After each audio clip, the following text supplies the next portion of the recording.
Hello everyone, Zane here and welcome to another Final Fantasy XIV video. Today I'm going to go over the most common and most seen mechanics in Final Fantasy XIV. Now most of these will be shown from Heaven's Ward and the Stormworld expansion, so if you guys have not reached those expansions, I recommend watching this video at a later date.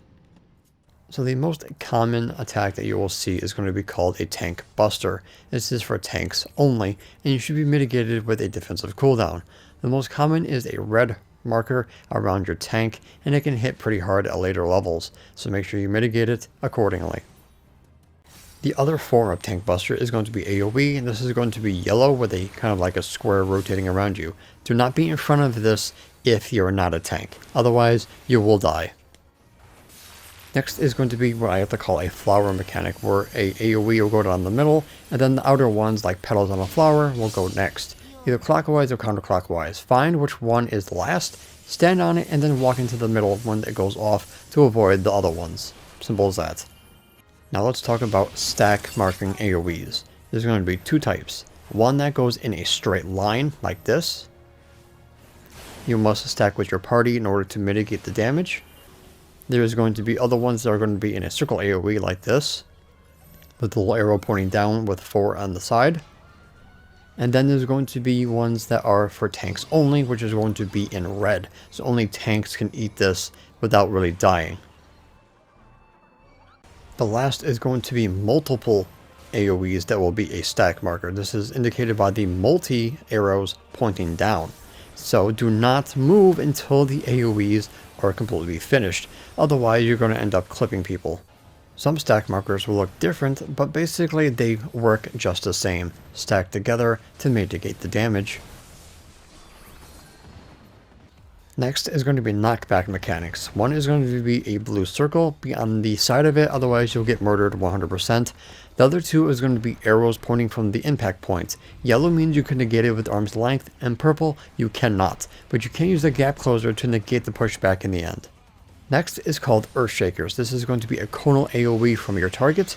Ultimately what you want to do is go to the sides of the arena to avoid clipping everybody else. I think also it's proximity, so the farther you're away from the target, the less damage you will take.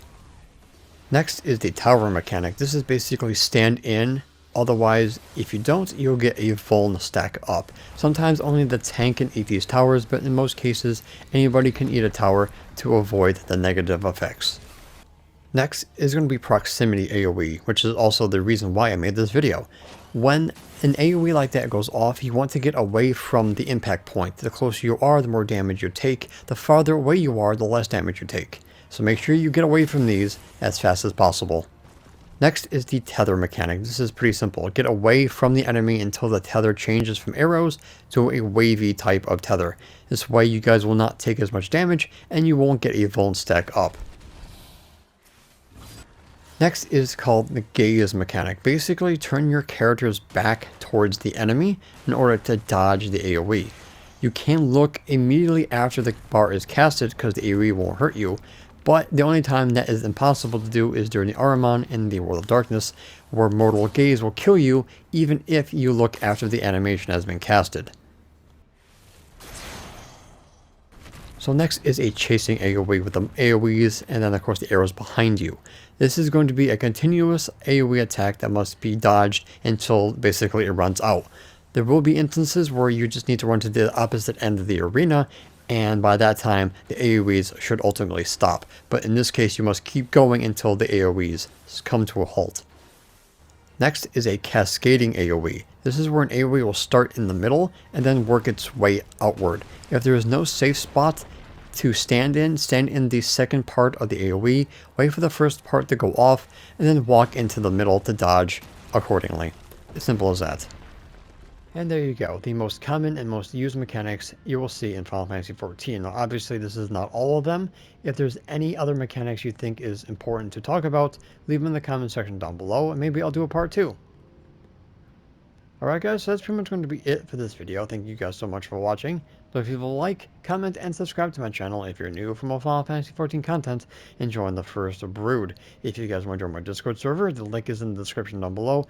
And if you guys want to support my channel monetarily, I do have YouTube memberships available and the link to my Patreon in the description down below. So until next time, may you forever walk in the glorious light of Lord Bahamut. And always remember to keep forging ahead. Take care.